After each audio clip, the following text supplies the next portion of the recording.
Donc bonjour à tous, pour cette troisième thématique, on va aborder le sujet du marketing vocal et plus précisément des assistants vocaux et de la référence engageante. Donc pour introduire un petit peu le sujet, à titre national, il faut savoir qu'on a quand même un Français sur deux qui utilise aujourd'hui un assistant vocal, dont 36% de façon quotidienne. C'est une croissance quand même très importante pour une technologie qui est arrivée sur le territoire français en 2011 avec Apple. Pour définir un assistant vocal, on va considérer que c'est un agent logiciel qui s'exécute sur un haut-parleur spécialement conçu ou non, ça peut être aussi sur un téléphone. Le logiciel écoute en permanence du coup, et recherche un mot-clé qui va déclencher son activation, et du coup il va pouvoir avoir un échange avec l'utilisateur, répondre à des questions.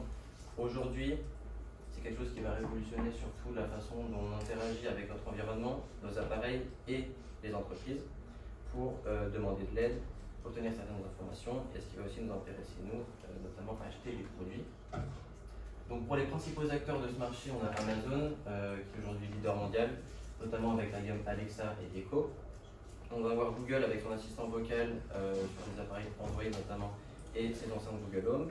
Apple qui était donc le premier à démocratiser les interfaces vocales avec notamment Siri, que tout le monde connaît, et maintenant leur gamme de HomePod.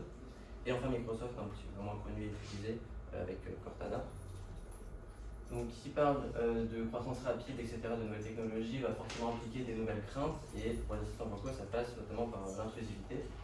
Donc pour nous, l'intrusivité, c'est la perception par le consommateur que l'entreprise s'immisce abusivement dans sa vie privée. Donc ça va comprendre l'acquisition, le stockage et surtout l'utilisation des données personnelles du client à des fins donc, de surveillance, de contrôle et d'influence, etc. On a en dessous un exemple donc, qui provient d'un de nos articles. En fait, on a une personne qui est enclin en fait, à s'en servir pour faire des achats, mais qui a quand même très peur des informations, et notamment ces informations de banque, carte de crédit, etc. Donc, c'est ce sur quoi nous on va s'intéresser, notamment l'intrusivité et l'impact que ça a sur l'utilisation. Donc pour notre analyse, on s'est porté sur 5 articles différents que vous pouvez voir sur la slide. Notre mémoire, du coup, il va baser sur la problématique suivante. Quels sont les facteurs qui viennent réduire le sentiment d'intrusivité envers l'assistant vocal pour favoriser sa réutilisation et l'intention d'achat via celui-ci? Donc au niveau du plan, premièrement, on va étudier donc, les attributs liés à la personnalité de l'assistant vocal en passant par les attributs positifs qui poussent à la réutilisation de l'assistant vocal et ensuite les attributs négatifs. Ensuite, on verra donc les attributs liés à la technologie de l'assistant vocal, avec donc l'utilité perçue et la facilité d'utilisation perçue. Et en troisième partie, donc les attributs situationnels, notamment avec la fréquence d'interaction et le degré d'interaction avec l'assistant vocal. Donc pour passer à la première partie,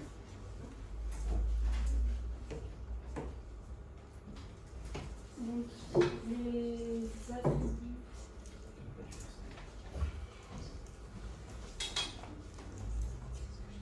Donc, on va passer à la première partie, donc les attributs liés à la personnalité de l'assistant vocal. Donc, au niveau des attributs positifs qui poussent à la réutilisation de l'assistant vocal, on s'est basé sur l'article numéro 4. Donc, vous pouvez voir les deux modèles hypothétiques. Donc, on s'est basé sur plusieurs hypothèses. Donc, tout d'abord, la H1, donc, qui est la présence sociale, qui est définie comme le degré de salience de l'autre personne dans une interaction. Ensuite, on s'est aussi basé sur H2, donc l'intelligence perçue de l'assistant vocal. Donc, ça se définit comme l'intelligence démontrée par l'assistant vocal dans la compréhension de l'individu à un niveau personnel. Donc, la compréhension semble conduire les individus à développer une relation et un rapport avec l'assistant vocal. Et du coup, cette relation et ce rapport développe à son tour l'attractivité sociale et l'interaction avec la technologie. Et on s'est basé pour la dernière hypothèse sur H3, donc qui est l'appui social, donc aussi défini comme la convivialité. Donc, ça peut être défini comme je pense que l'assistant vocal Alexa, dans ce cas de cet article, pourrait être un de mes amis. Donc au final, les trois hypothèses ont été validées. Donc ça montre l'importance des attributs sociaux, donc de la présence sociale, de l'intelligence perçue et de l'attraction sociale sur l'engagement des consommateurs envers la marque. Donc il y a un apprentissage automatique des assistants vocaux, donc ils peuvent s'engager dans des conversations qui sont personnalisées et qui sont similaires à celles que l'on peut avoir avec un humain, avec quelque chose en plus, étant donné que la technologie peut stocker et apprendre la préférence des clients. Donc les individus sont surpris de la qualité de la conversation et la qualité des informations fournies par les assistants vocaux. Donc cela améliore à son tour la perception de l'intelligence de la technologie. On peut aussi définir du coup la variable engagement des consommateurs envers la marque. Donc ça se définit comme l'état psychologique d'un individu qui se produit dans un processus d'engagement continu et dynamique, impliquant des dimensions cognitives, émotionnelles et comportementales lors d'activités liées à la marque. Donc un petit peu pour récapituler, pour que les consommateurs soient engagés auprès d'un assistant vocal, il faut que l'assistant vocal développe une présence sociale, une attraction sociale et une intelligence perçue. Et donc du coup, pour aboutir à tout cela, l'assistant vocal est dans un endroit stratégique puisqu'il est au domicile de la personne, donc il est dans un espace personnel de l'individu, et donc les marques sont dans une position favorable puisqu'elles peuvent communiquer avec le consommateur via un assistant vocal connu, familier et amical. Ensuite, toujours dans la première partie, donc, pour les attributs positifs qui poussent à la réutilisation de l'assistant vocal, on s'est basé sur l'article avec ce modèle conceptuel. Donc, dans cet article, un questionnaire a été réalisé afin de déterminer les traits de personnalité de l'assistant vocal. 7 ont été retenus, mais suite à cela, l'auteur a analysé ces 7 traits de personnalité sur les attitudes et les comportements des consommateurs, et 3 ont été retenus ici, qui sont dans le modèle conceptuel. Donc dans ce modèle conceptuel, il est indiqué que les interactions vocales des consommateurs avec un assistant vocal manifestant un trait d'intelligence fonctionnelle, de sincérité et de créativité augmentent la perception de contrôle des consommateurs et leur permettent d'avoir une attention plus ciblée avec l'assistant vocal. Donc pour comprendre, on va définir les variables. Donc l'intelligence fonctionnelle d'un assistant vocal, ça réfère à la compétence. Donc c'est l'efficacité, la confiance et l'utilité des infos générées par l'assistant vocal pour effectuer les tâches. Donc par exemple, un exemple d'intelligence fonctionnelle, c'est qu'il donne l'information rapidement et qu'il est organisé dans les infos qu'il donne. Pour ce qui est de la sincérité, ça réfère à l'honnêteté, la franchise et la fiabilité des infos. Donc elle est associée à une des variables les plus importantes pour gagner la confiance du client, car elle fournit des informations vraies. Pour ce qui est de la créativité, elle reflète à quel point l'assistant vocal est réfléchi, créatif et brillant. Donc c'est considéré comme un trait de personnalité qui renforce la confiance en soi des utilisateurs pour exécuter les tâches, car l'élément de créativité fournit des informations à la mode, contemporaines et actuelles. Donc ce sont ces 3 variables, comme je l'ai dit, qui influencent le sentiment de contrôle perçu par les consommateurs, car ça offre des infos efficaces, fiables, sincères, honnêtes et à jour. Et donc parce que le contrôle perçu augmente, le niveau de confiance pour l'assistant vocal augmente aussi.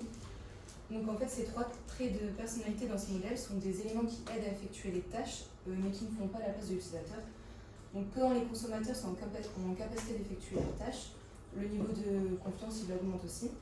En fait, pour donner un exemple, parmi les autres traits de personnalité qui n'ont pas été retenus, donc par exemple la variable attrait esthétique, en fait elle ne suffit pas pour augmenter le contrôle perçu, car un assistant vocal qui va être beau, ça n'aide pas forcément à exécuter les tâches.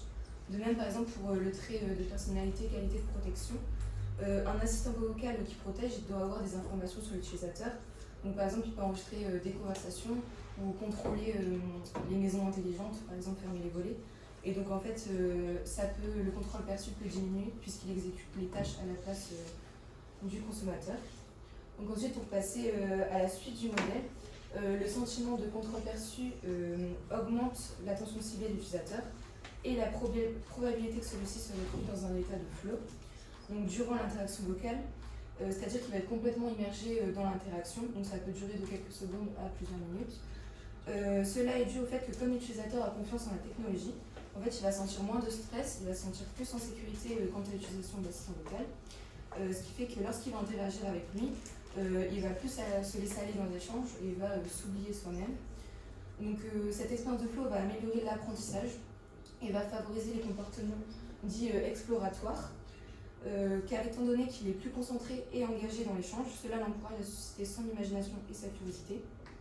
Et en fait, le fait que l'utilisateur soit absorbé par l'interaction vocale encourage à aller plus loin dans les interactions, comme je l'ai dit, et ça augmente donc la satisfaction du consommateur, car il pense savoir plus sur le monde et aller plus loin dans ses questionnements. Et ça favorise aussi la volonté de réutiliser l'assistant vocal, car l'expérience de l'interaction vocale lui semble agréable et l'encourage à apprendre tout ce qu'il souhaite. Un dernier point, c'est qu'en ce qui concerne le guide d'entretien, on s'est appuyé sur les 7 traits de personnalité qui étaient dans cet article. Donc l'intelligence fonctionnelle, l'attrait esthétique, la qualité protectrice, la sincérité, la créativité, la sociabilité et l'intelligence émotionnelle par rapport au sentiment d'intrusivité. Donc ensuite, pour passer aux attributs négatifs, cette fois liés à la personnalité de l'assistant vocal, on va faire un focus sur deux variables du modèle conceptuel qu'on peut retrouver ici, qui vient du 5e article. Tout d'abord l'autonomie. Donc l'autonomie, ça peut être à la fois positif et négatif. On va considérer que nous, c'est la mesure dans laquelle un produit est capable de fonctionner de manière indépendante et orientée vers un objectif sans intervention de l'utilisateur. Donc avec par exemple la H2, où on va voir l'hypothèse que l'autonomie aura un effet en forme de U inversée sur l'utilité perçue. Au final, ça sera trouvé comme étant une forme de U. Donc ça va être cette forme-là. Donc en fait, si on divise l'autonomie en trois niveaux, on va voir donc ici tout d'abord une autonomie faible, modérée et donc la haute. Et on voit que quand l'autonomie est faible ou modérée, ça va avoir plus tendance à avoir un effet négatif sur l'utilité perçue. Donc vraiment sur la considération de l'utilisateur envers la pertinence de l'appareil. Et une fois que cette autonomie sera dans un niveau beaucoup plus élevé, cette fois ça va avoir un impact très important sur l'utilité perçue, puisqu'en fait, même s'il y aura plus ce sentiment de contrôle, et ben en fait l'interaction va être fluide et là ça va rendre l'expérience beaucoup plus engageante pour lui. Ensuite, pour la deuxième hypothèse, donc le deuxième attribut négatif, ça va être l'intrusivité qu'on a définie précédemment. Évidemment, ça va avoir un effet très négatif sur l'utilité perçue, puisque si l'utilisateur a peur d'avoir des données collectées et réutilisées contre son gré lorsqu'il va l'utiliser, évidemment, il va être moins enclin à s'en servir régulièrement et encore moins à acheter via ce canal. Donc, on peut résumer que les attributs négatifs, ça influe surtout sur l'utilité perçue de l'assistant vocal. Donc au niveau de la deuxième partie sur les attributs liés à la technologie, premièrement donc l'utilité perçue. Donc dans l'article 3, il expose la théorie du modèle d'acceptation technologique, donc le TAM. Donc comment les utilisateurs finissent par accepter la technologie et ici donc comment ils arrivent à accepter la technologie, une technologie en particulier, donc les assistants vocaux. Ensuite, l'article expose aussi les notions, surtout donc les notions d'utilité perçue et de facilité d'utilisation perçue, mais aussi les notions de normes subjectives, d'engagement, d'attitude, de localisation et de fidélité que vous pouvez retrouver dans le modèle conceptuel. Donc là, je vais présenter quelques hypothèses, notamment liées avec l'utilité perçue. Donc, avec la première hypothèse, donc, les normes subjectives de l'utilisateur ont un impact sur l'utilité perçue, la facilité d'utilisation et l'engagement pour les activités transactionnelles et non transactionnelles. Donc, premièrement, les normes subjectives, c'est souvent déterminé par la pression sociale perçue des autres pour qu'un individu se conforme d'une certaine manière aux opinions de ces personnes en question. Ensuite, donc, l'utilité perçue dans l'article, c'est défini comme l'utilité perçue d'une technologie étudie la croyance subjective des utilisateurs selon laquelle l'application de la technologie stimulera ou améliorera la performance. Ensuite, au niveau de la facilité d'utilisation perçue, donc on peut définir ça comme le degré auquel l'utilisation de la technologie sera perçue sans effort de la part des utilisateurs, des assistants vocaux. Et tout simplement, transactionnel et non transactionnel. Donc transactionnel, ça signifie donc les achats, et non transactionnel, la recherche d'informations. Donc en fait, cette hypothèse, elle suppose que l'influence exercée par la pression sociale, donc les normes subjectives, ont un impact sur les trois variables qui sont donc l'utilité perçue, la facilité d'utilisation perçue et l'engagement. Ensuite, une deuxième hypothèse, donc la facilité d'utilisation perçue a un impact positif sur l'utilité perçue à la fois pour les activités transactionnelles et non transactionnelles.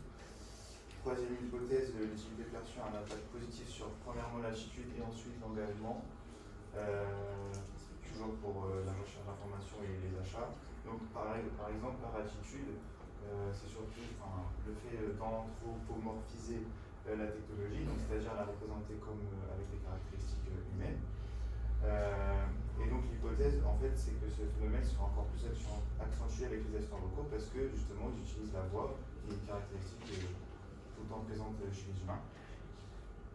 Donc en fait, cette hypothèse, elle suppose que si l'assistant vocal est perçu de façon utile, ça permet de renforcer ce phénomène avec l'attitude et en parallèle d'améliorer l'engagement. Dernière hypothèse, donc la relation entre utilité perçue et engagement sera modérée par la localisation, à la fois encore pour les contextes transactionnels et non transactionnels. Donc la localisation, c'est à la base une caractéristique du commerce mobile.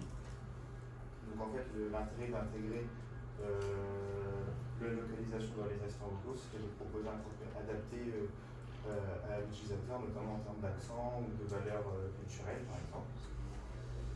Donc en fait, cette hypothèse suppose que le fait d'intégrer la localisation à un degré plus ou moins élevé dans l'assistant vocal permettra donc d'influencer l'utilité perçue et l'engagement.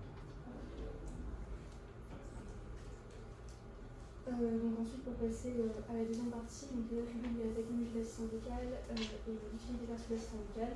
Donc je vais reprendre une définition de mon article à propos de l'utilité perçue. Donc c'est le degré avec lequel une personne pense que l'utilisation d'un système peut améliorer sa performance. Donc elle agit à son tour sur l'attitude vis-à-vis de l'utilisation et sur l'intention comportementale. Donc les items typiques pour l'utilité perçue, ça peut être par exemple le système me permettra d'apprendre plus vite, ou le système rendra mon apprentissage plus facile. Donc les attributs technologiques, donc en fait l'assistant vocal permet d'accomplir rapidement des tâches, ça améliore la performance de l'individu, sa productivité et son efficacité. Comme en fait les consommateurs n'ont pas d'interface utilisateur à manipuler, la commande vocale pour initier les interactions est facile à utiliser. Du coup, les assistants vocaux doivent aider les consommateurs dans leurs tâches quotidiennes. Les marques, à ce propos, doivent développer des interfaces et des applications qui aident les consommateurs à accomplir des tâches rapidement et efficacement. Donc, à titre d'exemple, dans mon article, par exemple, le consommateur peut télécharger la compétence de trajet Uber pour Alexa afin qu'elle puisse organiser un trajet Uber. Cela se traduit par des résultats favorables des consommateurs envers l'engagement de la marque. Et les caractéristiques de la technologie peuvent influencer la perception qu'a l'utilisateur de l'utilité de la technologie et du coup, à terme, leur probabilité d'engagement. Et du coup, pour passer sur la facilité d'utilisation perçue de l'assistant vocal, je vais à nouveau reprendre une définition de mon article. Donc la facilité d'utilisation perçue est le degré avec lequel une personne pense que l'utilisation d'un système ne nécessiterait pas trop d'efforts. Donc les items typiques à propos de cela, ça peut être utiliser le système sera facile pour moi. Je trouve le système souple d'utilisation. Donc en effet, les assistants vocaux sont simples d'utilisation, ça supprime le fait de cliquer, d'appuyer et naviguer sur l'interface utilisateur. Donc à terme, c'est un gain de temps et en fait l'utilisateur n'a pas d'effort à faire. Et dans mon article, les répondants semblent même oublier qu'il s'agit d'une technologie en raison de sa facilité d'utilisation. Et donc tout ça, ça rejoint, comme l'a dit Hugo un peu plus tôt, le modèle d'accélération de la technologie, donc TAM, qui souligne que la facilité d'utilisation perçue et l'utilité perçue d'une technologie sont au cœur de l'intention d'un individu à utiliser ce système technologique. Et du coup, les marques doivent développer des assistants vocaux faciles d'utilisation pour que le consommateur les trouve plus simples d'utilisation, s'y attache plus et développe une relation personnelle avec l'assistant vocal. Et cela permettra d'augmenter les chances qu'un utilisateur soit engagé vis-à-vis de la marque. Alors, on va passer à la troisième partie, les attributs situationnels. On pourra se demander donc, en quoi l'utilisation fréquente de son assistant vocal peut réduire le sentiment d'intrusivité et favoriser son engagement envers la marque. Pour cette partie, on s'est basé sur l'article Relational Cohesion Between User and Smart Voice Assistant.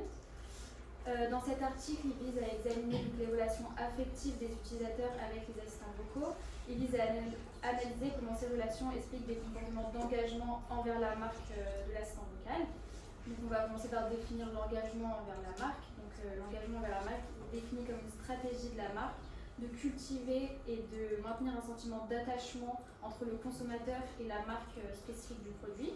Donc cet attachement, il fait appel à l'intellect du consommateur ainsi qu'à ses émotions. Et du coup, dans cet article, ils se sont basés sur la théorie de la cohésion relationnelle de Lower et Yoon. Et du coup, cette théorie, elle explique donc la cohésion entre les utilisateurs et les assistants vocaux qui influence donc, le comportement d'engagement envers la marque, c'est-à-dire la poursuite d'achat de produits dans cette marque, l'apport en connaissance dans cette marque, également favoriser le référencement de cette marque, donc les bouche à oreille, etc. Et donc, en d'autres termes, des échanges fréquents et réussis entre l'utilisateur et l'assistant vocal va permettre de générer une certaine confiance entre les parties, et ce qui va venir motiver à coopérer et rechercher ensemble de nouvelles réalisations. Et ainsi, donc, la relation que les parties établissent provoque donc des émotions positives basées sur l'intérêt et la satisfaction, comme on peut le voir dans le modèle théorique suivant. Du coup, ils se sont basés sur 7 théories qui sont toutes reliées les unes entre elles. Et donc, les interactions fréquentes des utilisateurs avec les assistants vocaux améliorent leur satisfaction basée sur le plaisir, mais également sur l'intérêt, qui à leur tour, elles, vont venir influencer la relation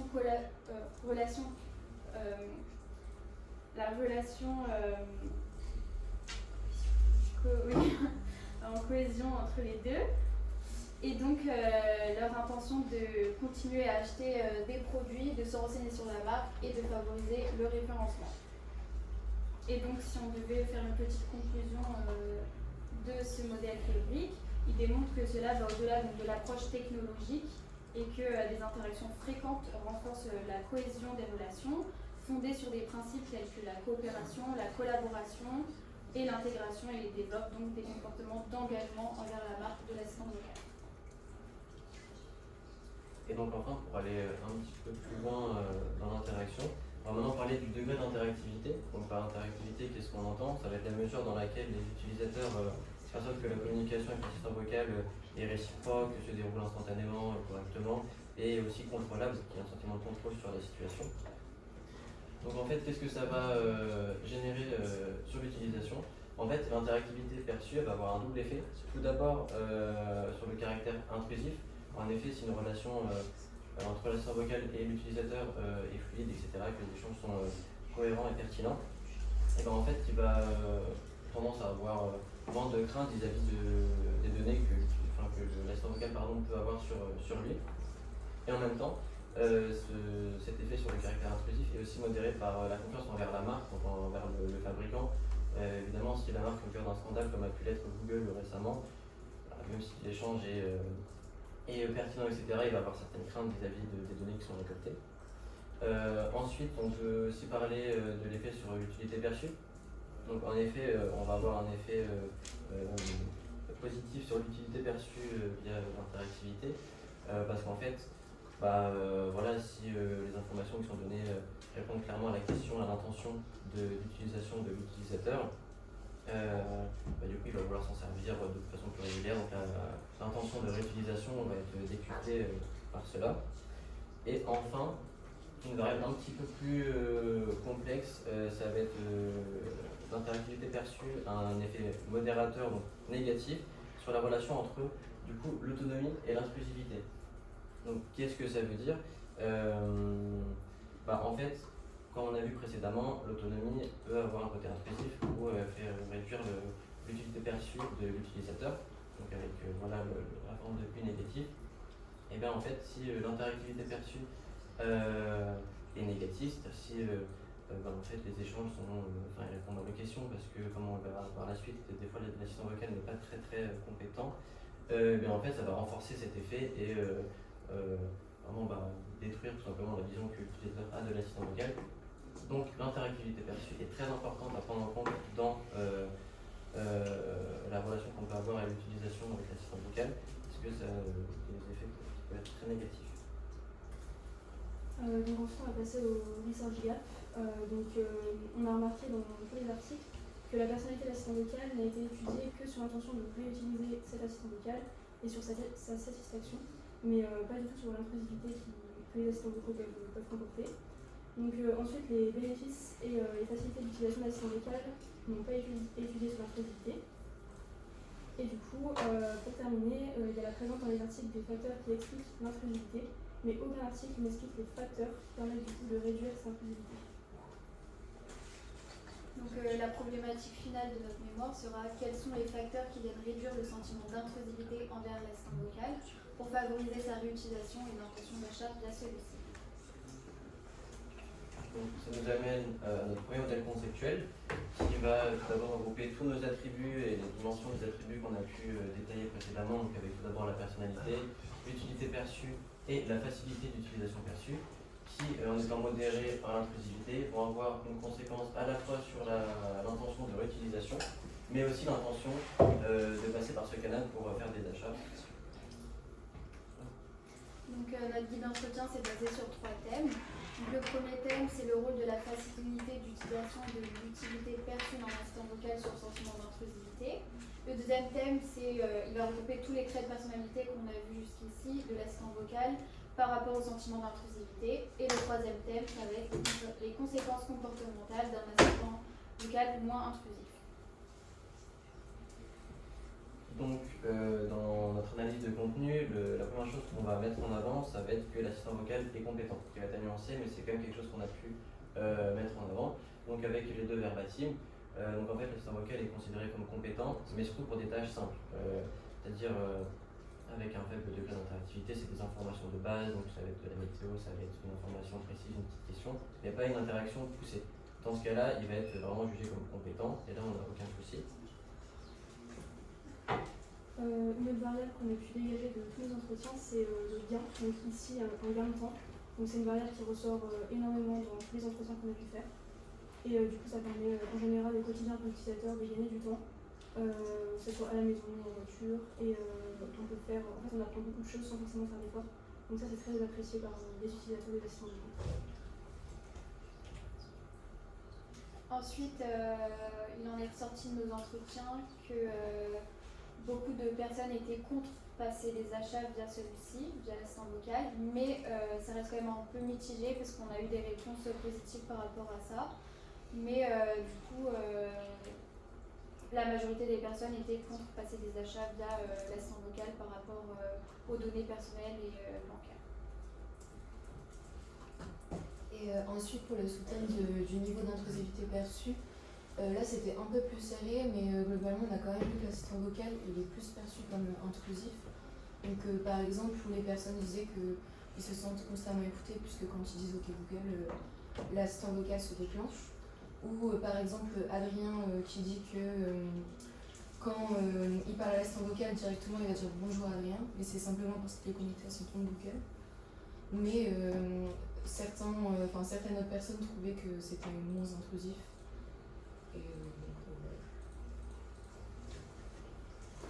Donc au niveau du modèle conceptuel, mis à jour selon les résultats du guide d'entretien, on n'a pas de nouvelle variable qui est ressortie plus que ce qu'on avait déjà, donc on l'a laissé en l'état.